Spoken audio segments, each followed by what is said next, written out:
السلام علیکم ورحمۃ اللہ وبرکاتہ۔ محترم ناظرین، امید ہے کہ آپ خیریت سے ہوں گے۔ ناظرین، آج ہم خواب میں قلم دیکھنے کی تعبیر بیان کریں گے۔ اگر دیکھے کہ قلم لیا ہے یا اس کو کسی نے دیا ہے تو دلیل ہے کہ علم حاصل کرے گا اور اس کا کام درست ہوگا اور مراد پوری ہوگی۔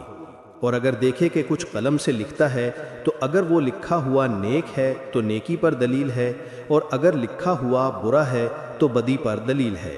اور اگر دیکھے کہ دو قلموں کے ساتھ لکھا ہے تو دلیل ہے کہ اس کا سفر میں گیا ہوا شخص جلدی لوٹ آئے گا۔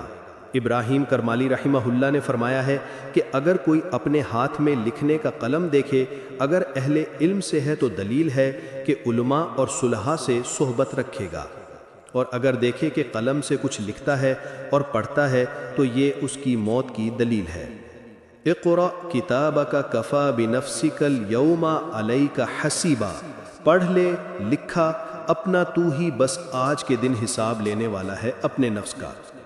اگر جو کچھ لکھا ہے اہل سنت والجماعت کے کتابوں کے موافق ہے تو دلیل ہے کہ عزت اور مرتبہ پائے گا۔ اگر دیکھے کہ قلم اس کے ہاتھ میں ٹوٹ گیا ہے تو اگر عالم ہے تو اس کی عزت و حرمت کم ہوگی اور اس کا کام بے رونق ہوگا۔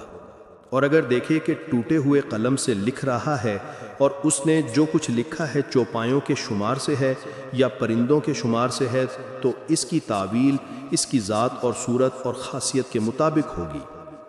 جعفر صادق رحمہ اللہ نے فرمایا ہے کہ خواب میں قلم 4 وجوہ پر ہے: اول حکمت، دوم فرمان، سوم علم، چوہارم دانائی، پنجم ولایت، ششم چیزوں کا درست ہونا، ہفتم کام اور مراد۔ محترم ناظرین، خوابوں کی مستند تعبیر کے لیے ہمارا چینل سبسکرائب کریں اور شیئر کریں تاکہ دوسروں کو بھی فائدہ حاصل ہو۔ جزاکم اللہ خیرہ۔